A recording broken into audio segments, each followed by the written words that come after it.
First, I like to use my jumbo vine for this. My jumbo vine is really easy to lay down light lines and to lay down long lines.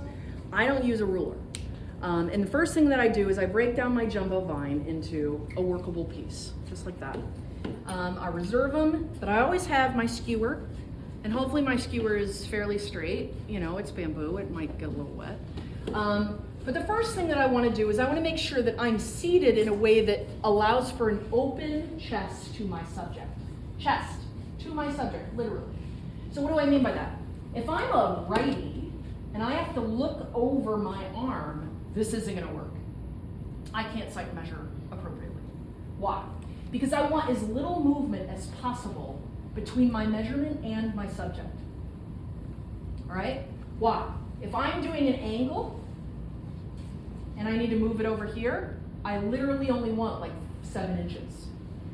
If I'm drawing over here and I have to look over that, look at how long I've got to, what's going to happen in that travel? It's going to probably change. Make sense? All right.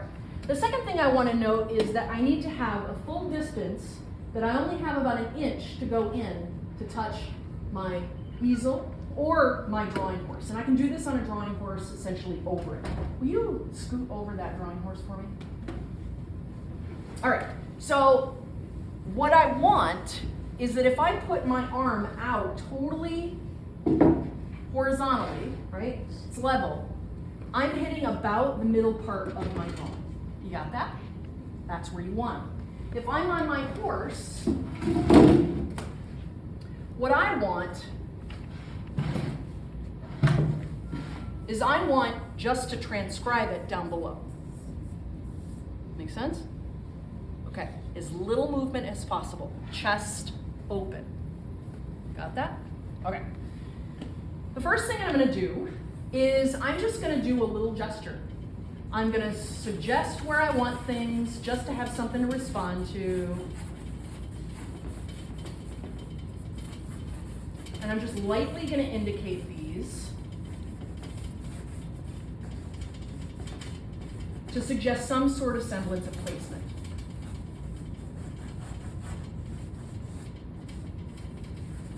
And I want you to notice I'm still drawing transparently here.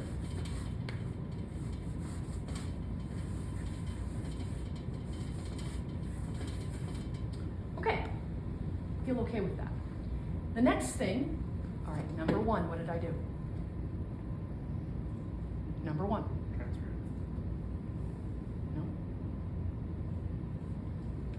Other than set myself up to make sure that I had an open chest to my subject, what's the first thing I did? What did I just plot down? What did I call it? Sketch. Another word.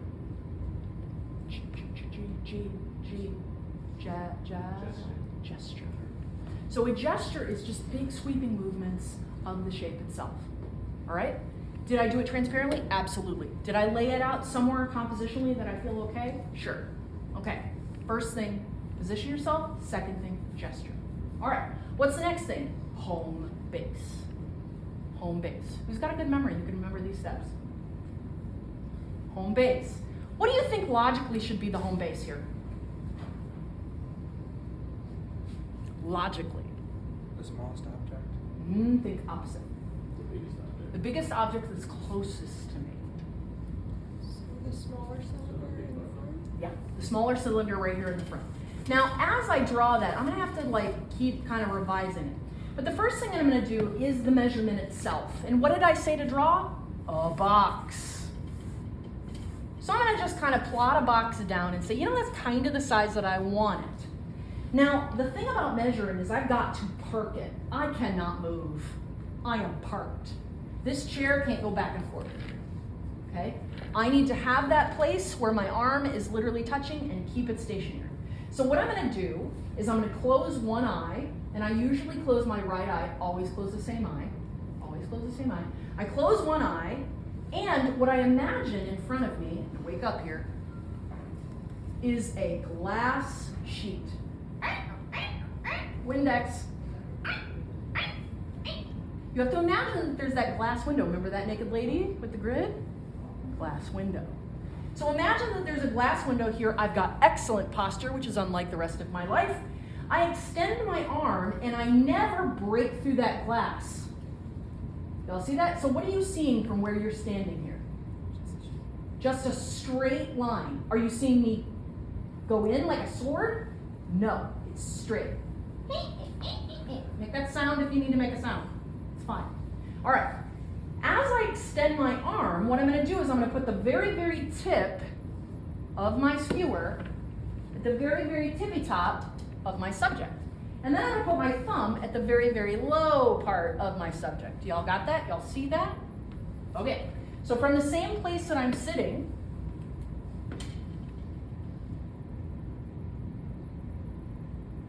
I say, oh man, my box is so much smaller than that measurement. That's how big it is. So what do? Can I double it? I'm going to double it. That's my home base. So I'm going to do that measurement one more time. According to my measurement, what do you see? Straight line, good posture. Measure it. I keep my thumb there. And then I say, how many of those go into my square? It's going to be easier for me to just go with 2 and to adjust it and make it smaller than to go 2 1/4, right? So I'm just going to go with 2. So 1, I like the placement of where that is. 1, 2. I make a little line here. And that is going to be the length. And I've just done my first measurement. I also have width to worry about, don't I? So I sit there and I'll put one side and then my thumb on the other, closing the same eye. What do you see? Straight line. Put my thumb and I say, you know, how many should I put in there? I should multiply it by 2, always 2. Now, the thing I forgot was an axis line. So once I measure it, I can say, that's this wide, mark. And that is my square. Okay, it's from here that I can say, I'm going to start drawing my organizational line. How do I get this? Do I do the same thing? You're damn right I do. So what I'm going to do is I'm going to measure from the top of that ellipse to the bottom of the opening of that ellipse and multiply it by 1, 2. So I'm going to make it a little narrower than I made it, and then I'm going to create an axis line, and then I'm going to firm her up. I can do the same thing down here, but the reality is I don't see the inside of that, which is why I draw it transparently. That is my first subject. And I know that proportionally it's correct. Now I've got other subjects to deal with. I'm extending those lines out into space because I can potentially use those as guidelines. I've got another thing right behind it, right? The logical thing is to draw that thing that's touching it rather than the thing that's way away from it, isn't it? Isn't it? Okay. So I might say, oh, well, you know, I've got this here sort of suggested, and I've got some things to do, but I probably need to actually, like, know how long it is. But the problem is I only see where this is behind this. So what I'm going to do is I'm actually going to measure from the inside to determine where that starts. 1, 2, I got it right the first go. I make a little tick mark, and what I'm going to do is I'm going to suggest where that goes into space. I'm going to make those lines as straight as I can. I want you to notice that I'm locking. And then what I'm going to do is called sighting. What's the difference between sighting and measuring? Sighting is for angles. How do I get the angle? Well, the angle here is complex because it's really quite oblique, all right? And I'm tracing that angle, closing the exact same eye. See that? Closing the same eye. And what I'm doing is I go back to my drawing, and I go back and I trace it. And do you all see that I need to make a major revision here? Mm-hmm. Yeah. So what I'm going to do is bring that up and go to that place that I made that tick right here. I'm gonna trace that angle one more time. Make sure I got it right. And that is correct. I extend it out into space because I have no idea how long this is. Y'all follow? Okay. So what I'm gonna do is I'm gonna measure from this corner all the way to see how long it is, and then I'll get that, and then I'll let you guys start. 1, 2, it's far shorter than I imagined it. And that is that. And once I have this, I can also measure how long that angle is, or how long that edge is. 1, 2, tick mark. Which means it's probably going to be something like that. I draw it transparently, and I continue to do that. I can measure every single angle at this point. I extend those lines into space because I'm going to see that they need to converge into space and that I've done a correct perspective. That's my next object. And then I move on from there. I just made it seem easier than it is. Are there questions? Yeah. What did you? So I understood the basic thing, but when you were going with the 1, 2, I was confused about that.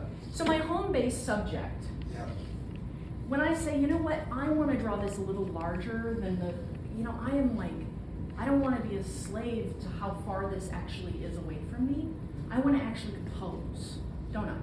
Yeah. I just wasn't sure what you were using for that because it's like you measured out the thing and then you went 1, 2, and I just got confused where the baseline was because. You mean the home base? Yeah. It's the thing that's closest to me and largest. Anything really in here can be home base. But the reality is I'm going to prioritize the thing that's closest to me and largest. Home base should always be the subject that is closest and largest. Okay. And that thing right there is closest and largest. Is there a table edge that I can do that is also close and large? Yes, but is it the most important part of my composition? No. There seemed to be a bit of changing between what home base was, and that just confused me. Home base, closest and largest subject. Just remember that. Okay? And I'm going to determine the scale of that and then commit to it throughout. Okay. So if I need to, I can write 1 to 2 up here so I always remember it's 1 to 2. Here's the problem. They set up their drawing and they sit this far away from a still life. We're going to set up a bunch of different still lifes so that you can sit close. Because if I measured that that cylinder back here, do you see how big this is? Why would I be drawing it huge with charcoal that small? That's insane. So get up on your subject. Get up on it. Otherwise, you are then you have a tiny little still life and you have a terrible composition.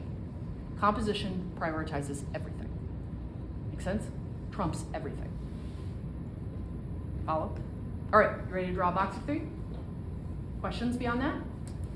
I'll walk around and help you, and there will be a lot of revision. Just be open today. Don't get too frustrated. This is the first time most of you have learned this. How many of you have ever done this before? A few of you? Okay, so I'm gonna just tell you, emotionally be open. When you learn something new, it's a little frustrating, but I promise we'll get through it. Once you get it, it's gone. You got it. Sound good? All right, let's do it. Set up.